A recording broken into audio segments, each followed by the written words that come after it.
Good, man. How are you? Doing well, doing well.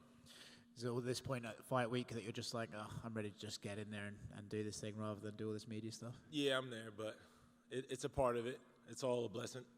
When you signed to fight Nigo, do you just kind of accept the fact that I'm having a war on Saturday, or do you just think I've got to do this my way and ignore what he brings to the table? I'm not having a war on Saturday, so I don't know where you got that from, but that's the last thing in my mind. I'm going to go out there, use my footwork, be long, be elusive, and get it done. So.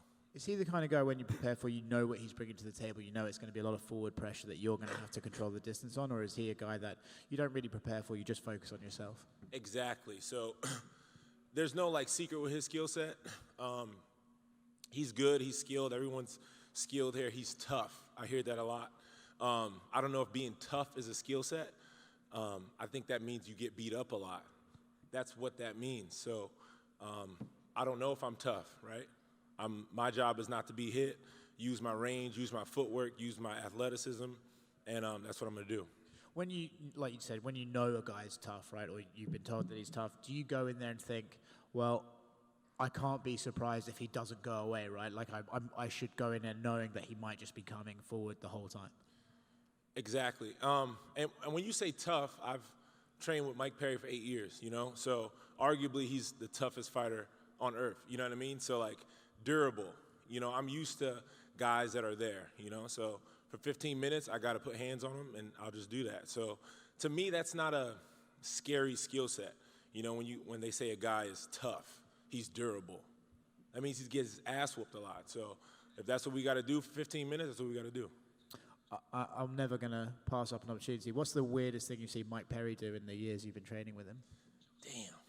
That's a rough question, only because, that's a rough question. I can answer that question, but I don't know if he would want me to answer that question. Let me see, the most PG answer for that. Okay, so if you go in our gym, before you get on the mats, there's 2 columns, and these are structural beams for the gym. And in these structural beams, there are metal beams that hold up the fucking building. And one day, Mike was just training, he was getting frustrated, and him and a lesser opponent or a lesser fighter kind of turned it up. And then Julian, our coach, said, hey, because he saw Mike kind of beating the kid up a little bit. So Mike walks off the mat, he jumps and headbutts the pillar. And he headbutts perfectly in between the beam, and he goes probably nose deep into the pillar. And if he went an inch this way or an inch that way, he would be gone 1,000,000%.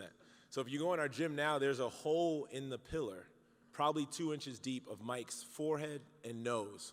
And he just like, I just wanted to feel some. And he jumps up and he smashes his face into the pillar, casually, and walks off. When he does something like that, do you ever go, Mike, why did you do that? Or you just go, of course, I understand, and leave him to it? I mean, I've been training him a long time, so it is what it is, you know? So we went back to regular programming, back to training, and it is what it is, you know? He's a character, man. For sure.